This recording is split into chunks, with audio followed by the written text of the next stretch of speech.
19వ కీర్తనలో ఒక వాక్య భాగాన్ని మనం చదువుకున్నాం. 19:9 మనం చూస్తే కనుక, యెహోవా యందైన భయము పవిత్రమైనది, అది నిత్యము నిలుచును.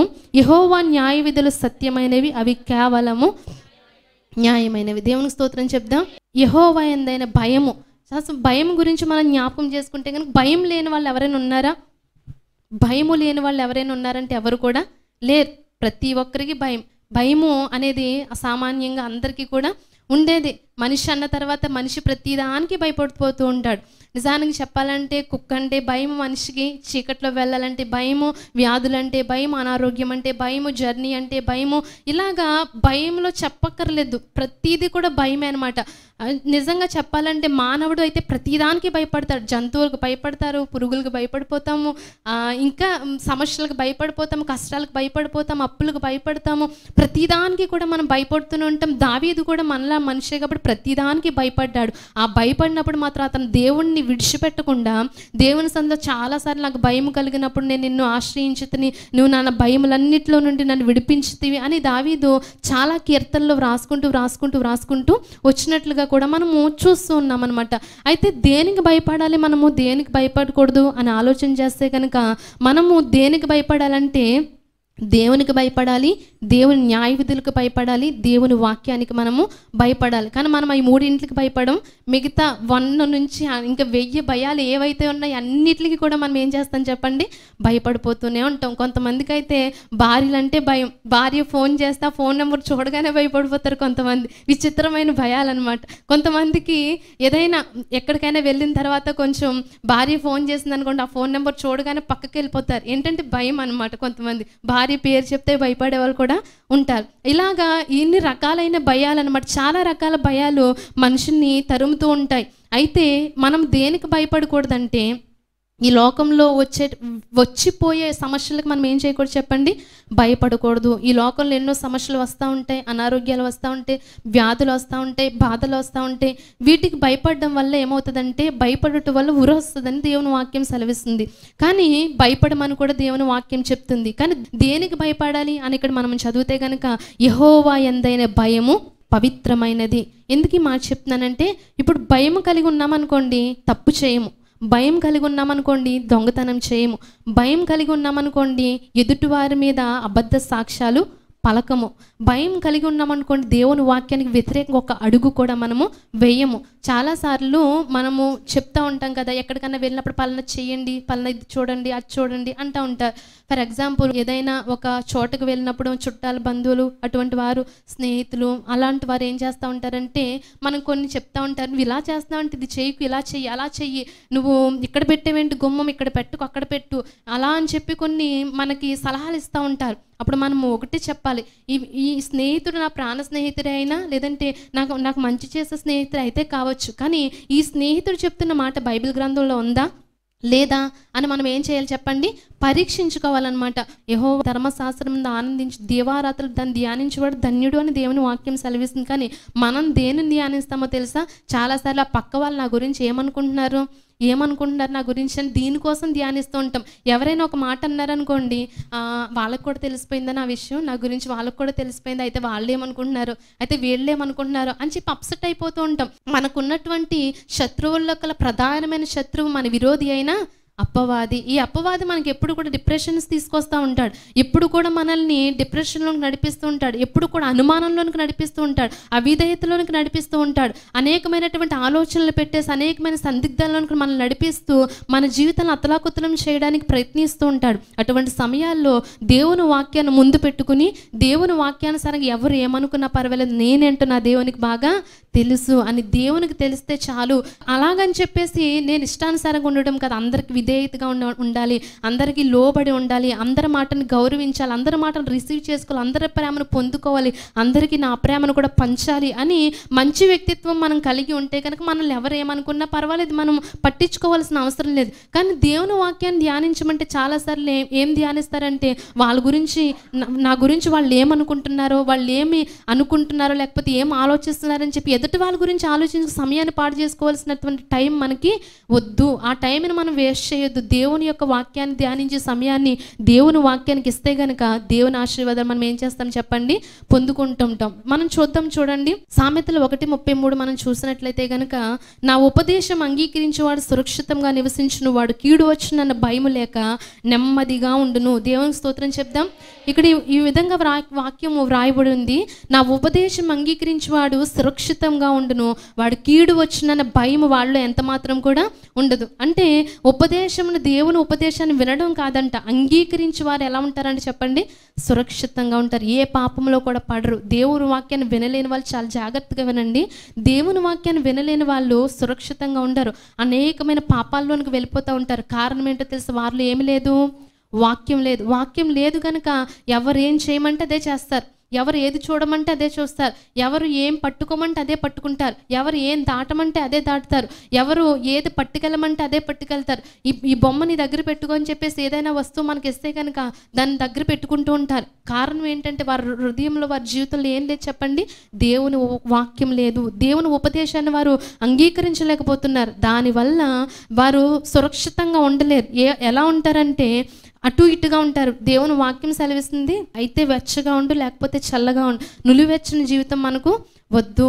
అయితే మంచిగా ఉండు, లేకపోతే చెడుగా ఉండు, కానీ మీడియంగా మాత్రం ఉండు. మంచి చెడు చేస్తా ఉండకూడదు. దయచేసి ఉంటే కనుక ఎలా ఉండాలి చెప్పండి, మంచి మార్గంలో నడవాలి, మంచిగా ఉండాలి, లేకపోతే చెడ్డగా ఉండండి. కానీ మంచి చెడు ఇటు వాక్యం వినడం, అటేమో లోకానుసారంగా జీవించడం, ఇక్కడికి వచ్చేమో వాక్యాన్ని వినడం, బయటికి వెళ్ళిన తర్వాత ఏమో మన అత్తగారు ఏం చెప్తే అది చేయడం, మన మావయ్య గారు ఏం చెప్తే అది చేయడం, మన తోటుగోళ్ళు ఏం చెప్తే అది చేయడం, మన ఆడబడి చెప్తే అది చేయడం.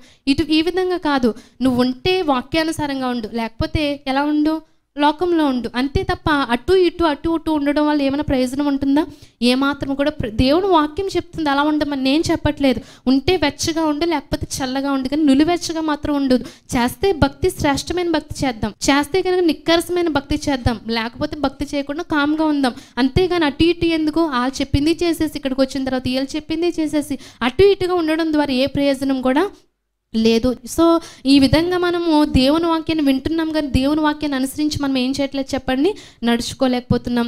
అయితే భక్తుడైనటువంటి దావీదు అంటున్నాడు, నా ఉపదేశం అంగీకరించేవాడు మాత్రం ఎలా ఉంటాడని చెప్పండి, సురక్షితంగా ఉంటాడు. కీడు వచ్చిందన్న భయం లేక ఎలా ఉంటాడు చెప్పండి, నెమ్మదిగా ఉంటాడు. ఈ రోజుల్లో ఎక్కడ చూసినా ఎవరికి కూడా ఏం లేదు చెప్పండి, నెమ్మది లేదు. వాక్యము హృదయంలో ఉంటే కనుక ఆ హృదయం ఎలా ఉంటుంది చెప్పండి, నెమ్మదిగా ఉంటుంది. ట్యాంక్లో నీళ్ళు ఉన్నాయనుకోండి, ఆ యొక్క కింద ఆ కింద ఎవరైతే ఉంటున్నారో వాళ్ళు ఎలా ఉంటారు, వాళ్ళకి ఇల్లు ఎలా ఉంటుంది అంటే చల్లగా ఉంటుంది అనమాట.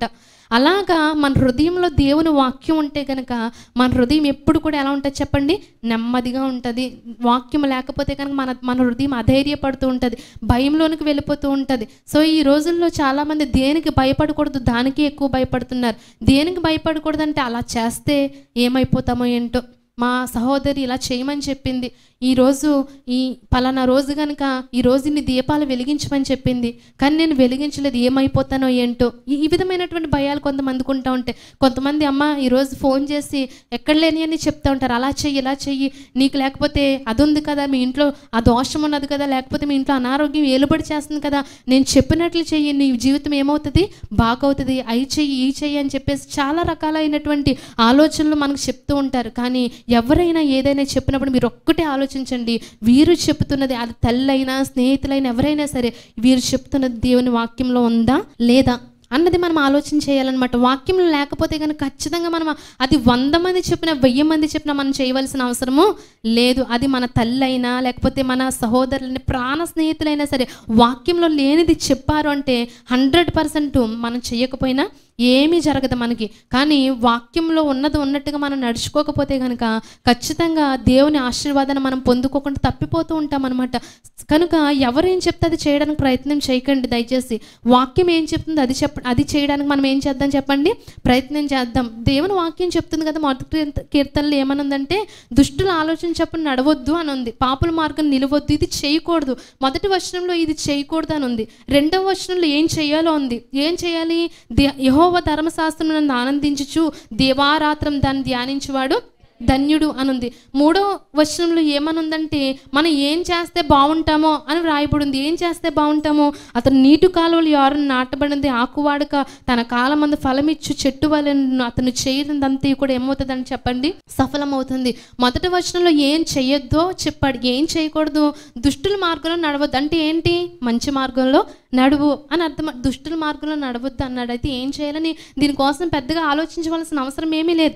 దుష్టుల మార్గంలో నడవద్దు అంటే ఇంకో మార్గం ఉంది. అదే మార్గము, మంచి మార్గము, అంతే, దట్స్ ఆల్, అయిపోయింది. అంటే దుష్టుల మార్గంలో నడవకూడదు అంటే కనుక మంచి మార్గంలో నడవమని చెప్తున్నాడు ప్రభు అని.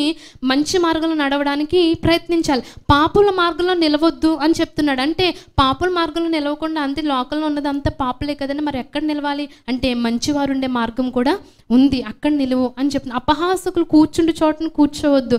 బాబాయ్ నా పక్కన అందరూ అపహాసకులే ఉంటున్నారండి, మరి ఎక్కడ కూర్చోవాలి అంటే మంచి వాళ్ళు ఉండే ప్లేస్కి ఒకటి ఉంది. ఎప్పుడు వెళ్ళి వాళ్ళ దగ్గరే కూర్చోవలసిన అవసరమే ఉంది, ఎప్పుడు వెళ్ళి వాళ్ళ దగ్గరే మీటింగ్ వేయవలసిన అవసరమే ఉంది. అటువంటి వారి దగ్గర కూర్చోవద్దు అని దేవుని చెప్తున్నాడు. ఏమి చేయకూడదు, మొదటి కీర్తన మొదటి వచనంలో వ్రాయబడింది ఏమి చేయకూడదు. తర్వాత ఏం చేయాలో చెప్తున్నాడు. యెహోవా ధర్మశాస్త్రం నుండి ఆనందించాలి, దీవారాత్రులు ఏం చేయాలి, దాన్ని ధ్యానించాలి. 1 ఆనందించాలి, 2 ఏం చేయాలని చెప్తున్నారు, ధ్యానించాలి అని చెప్తున్నారు. మనం ఏం చేస్తామంటే పాపుల మార్గం నిలవద్దు, కూర్చోవద్దు అని చెప్తున్నారు కాబట్టి కూర్చోము, నిలవము. కానీ అలా అని చెప్పి ఇది కూడా చెయ్యం కదా. అఫ్కోర్స్ పాపులతో నడవము, పాపులతో కూర్చోము, కానీ అలా అని చెప్పి మంచి చేద్దామని ఉండరు, అలా ఊరకనే ఉంటారనమాట.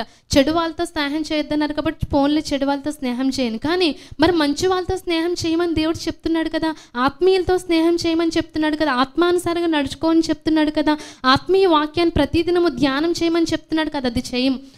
ఎప్పుడో చెప్పారు కదండి పాస్టర్ గారు, మీరు నేను దుష్టులతో సాంగత్యం చేయడం మానేశానండి అని చెప్తారు. మరి వాక్యాన్ని చదువుతున్నావమ్మా అంటే చదవరు. అది మానేయడం వల్ల ప్రయోజనము ఉండాలంటే కనుక ఇది అనుసరించి మనము నడుచుకోవాలి. దుష్టుల సాంగత్యాన్ని విడిచిపెడితే కనుక ఖచ్చితంగా దేవుని సాంగత్యాన్ని మనం ఏం చేయాలి చెప్పండి, తుదముట్టించాలన్నమాట. దేవుని సాంగత్యంలో నడవాలి, దేవుని సాంగత్యాన్ని అనుసరించి మనం నడుచుకోవాలి. అది మానేసి ఇది చేయకపోతే కనుక ఏ ప్రయోజనం కూడా ఉండదు. అది మానేయాలి, ఇది మొదలు పెట్టాలి. కనుక ఎప్పుడు వినే వాక్యమే కదా, ఎప్పుడు చెప్పేదే కదా, మేము ఎప్పుడు చేసేదే కదా అన్నట్టుగా కాకుండా అసలు మన జీవితము వాక్యం చెప్పినట్లు ఉందా, వాక్యం చెప్పినట్లు మనం నడుచుకుంటున్నామా, వాక్యానుసారంగా ఉందా అసలు అని టెస్ట్ చేసుకోవాలన్నమాట. ఎప్పటికప్పుడు మనము మన జీవితాన్ని టెస్ట్ చేసుకుంటూ ఉండాలి. అఫ్కోర్స్ మనం హాస్పిటల్కి వెళ్ళిన తర్వాత మనలో రోగం ఉందో లేదో టెస్ట్ చేయాలంటే మన బ్లడ్ తీస్తారు. మన బ్లడ్ తీసి బ్లడ్ని ఏం చేస్తారు చెప్పండి, టెస్ట్ చేసిన తర్వాత తెలుస్తుంది మన బ్లడ్లో టైఫాయిడ్ ఉందా, మలేరియా ఉందా, కరోనా ఉందా, డెంగ్యూ ఉందా, లేకపోతే ఏ ఫీవర్ ఉంది అని చెప్పి మన బ్లడ్ టెస్ట్ ద్వారా తెలుస్తుంది. మరి ఆత్మీయమైన మనకి ఏ టెస్ట్ చేస్తే జరుగుతుంది, మనల్ని ఎవరో టెస్ట్ చేయడం కాదు, మనకు మనమే జడ్జిలం. కనుక మనమే తీర్పు తీర్చుకోవాలి, మనకు మనమే ఆలోచన చేసుకోవాలి. దేవుని వాక్యం ఇలా చెప్తుందంటే ఎవరో వచ్చి నేను టెస్ట్ చేయరు, నీవే ఏం చేసుకోవాలి చెప్పండి, టెస్ట్ చేసుకోవాలి. వాక్యం ఇలా ఉంది, వాక్యానుసారంగా నేను ఉంటున్నానా లేదా అని మనం పరీక్ష చేసుకోకపోతే మనలో రోగం ఏమవుతుంది చెప్పండి, ముదిరిపోతుంది. ముదిరిపోయిన తర్వాత మార్చుకోవడం అనేది అసాధ్యం అవుతుంది. కనుక దయచేసి గమనించండి, ఒక హాస్పిటల్కి వెళ్ళినప్పుడు మనలో రోగాన్ని తెలుసుకోవడానికి బ్లడ్ టెస్ట్ ఎంత అవసరమో, ఒకవేళ బ్లడ్ టెస్ట్ తెలియకుండా మనలో రోగం తెలియకపోతే కనుక మెడిసిన్ ఏమవచ్చు చెప్పండి, ఏ మెడిసిన్ వాడాలో మనకు తెలియదు కదా. మనలో డెంగ్యూకి ఒక కోర్స్ ఉంటుంది, టైఫాయిడ్కి ఒక కోర్స్ ఉంటుంది. ఈ విధంగా ఒక్కొక్క మనిషికి ఒక్కొక్క మార్పు రావాలంటే కనుక ఒక్కొక్క వాక్యం మనలో ఏం చేయాలి చెప్పండి, పని చేయాలి. అలా ఉంటే కనుక ఖచ్చితంగా దేవుని యొక్క ఆశీర్వాదాన్ని మనం పొందుకుంటాం. కనుక మనము దేవుని సన్నిధిలో ఉన్నప్పుడు మనము వాక్యాన్ని ముందు పెట్టుకోవాలి, మన మనసును వాక్యం పక్కన పెట్టుకోవాలి. పక్కన పెట్టుకుని ఈ వాక్యానికి నా హృదయం సూట్ అవుతుందా లేదా అని మనం ధ్యానం చేసుకుంటే కనుక ఆ వాక్యానుసారంగా మనం నడుచుకోవడానికి ప్రయత్నం చేస్తాం. కానీ చాలామంది ఈ రోజుల్లో ఏం చేస్తున్నారో తెలుసా, వాక్యాన్ని వినుమట్టుకు వింటున్నారు కానీ గ్రహించరని దేవుని వాక్యం వింటున్నారు కానీ అంటే ఏం చేయట్లేదని చెప్పండి, గ్రహించలేకపోతున్నారంటే. దయచేసి ఏదో చేసామన్న పేరుకి భక్తిని చేయొద్దండి, విన్నామన్న పేరుకి వాక్యాన్ని విని వచ్చామన్న పేరుకి దేవుని సందుకు రావడం కాదు. వచ్చాము అంటే కనుక ఖచ్చితంగా నిలిచి ఉండాలి. దేవుడు మనల్ని చూసి సంతోషించేవాడే ఉండాలి, దేవుడు మనల్ని చూసి ఆనందించాలి. బల నమ్మకమైన నా దాసురాలను బట్టి నేను అతిశయిస్తున్నాను, నా దాసుని బట్టి నేను సంతోషిస్తున్నాను అని చెప్పే విధంగా మన భక్తి ఉండాలి. దేవునికి స్తోత్రం చెప్దాం. మరొక వాక్యాన్ని మనం చూసుకుందాం. చూడండి, కీర్తనలు 111:10 ఈ విధంగా వాక్యం వ్రాయబడి ఉన్నది చూద్దాము. యెహోవా యందలి భయము జ్ఞానమునకు మూలము, ఆయన శాసనములను అనుసరించేవారు మంచి వివేకము గలవారు. దేవునికి స్తోత్రం చెప్దాం. యెహోవా యందు భయం అంట దేనికి మూలం అంటే చెప్పండి, జ్ఞానమునకు మూలము. ఎందుకంటే దేవుని యందు భయం కలిగి ఉండే వాళ్ళు ఎప్పుడు కూడా జ్ఞానంగా ఉంటారండి. ఏది పడితే చేయరు, ఎలా పడితే అలా మాట్లాడరు. ఏంటంటే ఈ మాట మాట్లాడంటే భయం. అమ్మో, ఈ మాట మాట్లాడితే కనుక నా నోటి ముందే ఎవరున్నారు? దేవుని చెవి ఉంది. అమ్మో, ఈ మాట మాట్లాడానంటే కనుక నా నోటి ముందు దేవుని చెవి ఉంది కనుక ఈ మాట వెళ్ళి ఎక్కడ పడుతుంది? దేవుని చెవిలో పడుతుంది కనుక ఈ మాట మాట్లాడకూడదు అని యెహోవా యందు భయభక్తులు కలిగి ఉంటే కనుక ఆ యొక్క భయము జ్ఞానంలో మనల్ని ఏం చేస్తుంది చెప్పండి? నడిపిస్తుంది. ఒకటి పవిత్రతలోనికి నడిపిస్తుంది. అంటే దేవుని యందు భయం కలిగి ఉండే వాళ్ళు ఎప్పుడు కూడా ఏం చేయరు చెప్పండి? పాపం చేయరు. ఏం చేయరు చెప్పండి? పాపం చేయరు. దేవుని యందు భయం లేదనుకోండి, విచ్చలవిడిగా మాట్లాడతాం, విచ్చలవిడిగా తిరుగుతాం, విచ్చలవిడిగా స్నేహితులతో స్నేహం చేస్తాం. వాళ్ళు అన్యులైనా లేకపోతే ఎటువంటి వారైనా వాళ్ళతో స్నేహం చేస్తాం. నీలో దేవుని భయం ఉంటే కనుక నువ్వు అటువంటి వారితో స్నేహము చేయు. నీలో భయం ఉంటే కనుక అటువంటి వారితో నువ్వు చేతులు కలపవు. నీలో భయం ఉంటే కనుక అటువంటి మాటలు నీవు మాట్లాడవు. నీలో భయం ఉంటే కనుక అటువంటి దృశ్యాలు నీవు చూడవు. నీలో భయం ఉంటే కనుక అటువంటి సీరియల్స్ సినిమాల కోసం నువ్వు వెయిట్ చేయవు. నువ్వు చూసినప్పుడు ప్రతి సీరియల్ నువ్వు చూసినప్పుడు నీకు దేవుని భయం గుర్తు రావాలి. దేవుడు నన్ను చూస్తున్నాడు బాబు, దేవుడు నన్ను చూస్తున్నాడు కనుక ఈ సీరియల్ నేను ఏం చేయకూడదు? చూడకూడదు. దేవుడు నన్ను చూస్తున్నాడు కనుక ఈ సినిమా పాటలు నా నోట్లోంచి రాకూడదు. దేవుడు నన్ను చూస్తున్నాడు, నా చెయ్యిని చూస్తున్నాడు కనుక దేవుని చేతిలోనే నన్ను పెట్టుకుని ఉన్నాడు కనుక నేను పెట్టే స్టేటస్ ఎవరు చూసినా చూడకపోయినా నా దేవుడు చూస్తున్నాడు కనుక ఇటువంటి సినిమా స్టేటస్ నేను పెట్టడానికి నేను తగను. నేను దేవుని బిడ్డను, నేను దేవుని పిల్లను, దేవుని కుమారుడును, నేను దేవుని కుమార్తెను కనుక ఏదైనా పెడితే కనుక నా నుండి, నా స్టేటస్ నుండి దేవుని వాక్యం వెళ్ళాలి, దేవుని మాట వెళ్ళాలి, దేవుని యొక్క నోటి నుంచి వచ్చిన వాగ్దానం వెళ్ళాలి తప్ప ఇటువంటివి నా స్టేటస్ నుంచి, నా ఫోన్ నుంచి వెళ్ళకూడదు. గనుక నన్ను దేవుడు చూస్తున్నాడు కనుక ఆ భయం ఉన్న వాళ్ళండి ప్రతి దాంట్లో కూడా నిక్కరసుగా ఉంటారు, నిజాయితీగా ఉంటారు, యథార్థంగా ఉంటారు, నీతిగా ఉంటారు. ఆ భయం చాలా మందికి దేవుడు చూస్తున్నాడని భయం లేదు. చాలామంది దేవుడు మనల్ని పరీక్షిస్తున్నాడనే భయం లేదు. చాలామంది దేవుడు తీర్పు తీరుస్తాడనే భయం లేదు. చాలామందికి దేవుడు మనల్ని ప్రశ్న తీస్తాడు, నిలదీస్తాడనే భయం లేదు చాలామందికి. అందుకే ఎలా పడితే అలా ఉంటున్నారు, ఎలా పడితే అలా జీవిస్తున్నారు, ఎలా పడితే అలా మాట్లాడుతున్నారు, ఎలా పడితే అలా ప్రవర్తిస్తున్నారు, ఎలా పడితే అలా తిరుగుతున్నారు. కనుక దేవుని భయం బొత్తుగా లేనందువల్లనే ఈ విధంగా మనం చెడిపోతున్నాం. కానీ యెహోవా యందు భయము జ్ఞానమునకు మూలము. జ్ఞానం కావాలంటే కనుక భయపడితే కనుక వచ్చే నష్టాలు చాలా ఉన్నాయి. కానీ యెహోవా యందు భయం మాత్రం మనల్ని ఎక్కడికి తీసుకెళ్తుంది తెలుసా? పవిత్రతలోనికి తీసుకెళ్తుంది. ఎంతమందికి ఇష్టం చెప్పండి పవిత్రంగా ఉండాలంటే? పరిశుద్ధంగా ఉండడం నాకు ఇష్టమండి అన్న వాళ్ళు దేవునికి స్తోత్రం చెప్దాం. నేను పవిత్రంగా ఉండాలి, పరిశుద్ధంగా ఉండాలని కోరుకునే వాళ్ళు చాలామంది ఉన్నారు. కానీ దేవునికి భయపడే వాళ్ళు మాత్రం తక్కువ మంది ఉన్నారు. దేవుని యొక్క భయము మనల్ని పవిత్రులకు నడిపిస్తుంది. 2 జ్ఞానమునకు మూలం. యెహోవా యందు భయభక్తులు కలిగి ఉంటే కనుక జ్ఞానంగా ఉంటాం. లేదంటే కనుక అజ్ఞానుల వల్ల, వెర్రివారి వల్ల ఏది చెప్తే అది వినేసి తలాడించేసి ఎవరేం చెప్తే అది వాళ్ళ వెనకాల మనం తిరుగుతూ ఉంటామన్నమాట. మన వెనకాల 10 మంది మంచి మార్గంలోకి తెప్పించే విధంగా మనం ఉండాలని దేవుడు నిన్ను నన్ను రక్షించుకున్నాడు. కానీ అంతే తప్ప నువ్వు రక్షణలోనికి వచ్చిన తర్వాత మళ్ళా నువ్వు ఆ 10 మందిని వెంబడిస్తావని కాదు, విడిచిపెట్టేసి వచ్చిన 10 మందిని వెంబడిస్తావని కాదు. నీవు రక్షణ మార్గంలోనికి వచ్చిన తర్వాత నిన్ను 10 మంది వెంబడించాలని దేవుడు నీ స్థితిలో పెట్టాడు తప్ప నువ్వు మళ్ళా వెనక్కి వెళ్ళిపోతావని కాదు. భక్తుడైనటువంటి దావీదు కూడా అంటున్నాడు, భయం సంభవించిన దినాల్లో ఏం చేయాలి? 56వ కీర్తన 3లో ఒకసారి చదువుదాం చూడండి. నాకు భయము సంభవించు దినమున నిన్ను ఆశ్రయించుచున్నాను, దేవుని బట్టి నేను ఆయన వాక్యమును కీర్తించెదను, దేవుని యందు నమ్మకించి ఉన్నాను, నేను భయపడను. దేవునికి స్తోత్రం చెప్దాం. నాకు భయం సంభవించు దినమున నిన్ను ఆశ్రయించుతాను. ఎవరిని చెప్పండి? నిన్ను. అంటే దేవుణ్ణి ఆశ్రయించాడంటే భక్తుడైన దావీదుకి చెప్పాను కదా, చాలా రకాలైన భయాలు ఆయన చుట్టుముట్టేసుకున్నాయి. కానీ అటువంటి సమయాల్లో దేవుణ్ణి ఆశ్రయించాడు. దేవుణ్ణి ఆశ్రయించావంటే కనుక సమస్యలు కూడా ఎగిరిపోతాయి. నువ్వు దేవుని ఆధారంగా చేసుకుంటే కనుక నిన్నెవరు తరమడం కానీ, నిన్నెవరు లాగడం కానీ బయటికి, దేవుణ్ణి నువ్వు పట్టుకున్నావంటే కనుక, దేవుడే నాకు ఆశ్రయమని నిశ్చయించుకున్నావంటే కనుక ఆ నిశ్చయిత నుండి నిన్ను బయటికి రావడము అపవాది వల్ల కానే కాదు, మరెవరి వల్ల కాదు. మనం ఆశ్రయించవలసిన దేవుడు ఒకడున్నాడు, ఆయన ప్రభువైన యేసుక్రీస్తు. ఆయన ఆశ్రయిస్తే కనుక ఆ దూరాన్ని నుంచి చూసి అపవాది మన నుంచి ఏమవుతుంది చెప్పండి? అమ్మో, ఎవరి జోలికైనా వెళ్ళొచ్చు కానీ పలానా వ్యక్తి జోలికి వెళ్ళకూడదు. కారణం ఏంటంటే ఈమె ఎవరిని ఆశ్రయించింది, ఎవరిని ఆధారంగా చేసుకుంది, ఎవరిపైన నమ్మకం ఉంచింది, ఎవరిపైన విశ్వాసం ఉంచింది? ప్రభువైన యేసుక్రీస్తు. ఆయన నిన్న నేడు నిరంతరము ఏకరీతిగా ఉన్నాడు, మారిన దేవుడు, మార్పు లేని దేవుడు. ఆయన శక్తి తరతరములు కూడా ఉంది, ఆయన శక్తి తరిగిపోనిది. కనుక ఇటువంటి దేవుని ఆధారం చేసుకున్న పిల్లల జోలికి నేను వెళ్ళలేను అని చెప్పి అపవాది కూడా మనల నుంచి ఏం చేస్తాడు చెప్పండి? పారిపోతాడు. కనుక జ్ఞానం కావాలంటే కనుక ఏం ఉండాలి చెప్పండి? వాక్యం. వాక్యమందలు ఏముండాలి? భయం ఉండాలి. సామెతలు 28:14 కూడా ఒకసారి చూసుకుందాం. చూడండి, నిత్యము భయము కలిగి ప్రవర్తించువాడు ధన్యుడు, హృదయాన్ని కఠినపరుచుకున్నవాడు కీడులో పడును. దేవునికి స్తోత్రం చెప్దాం.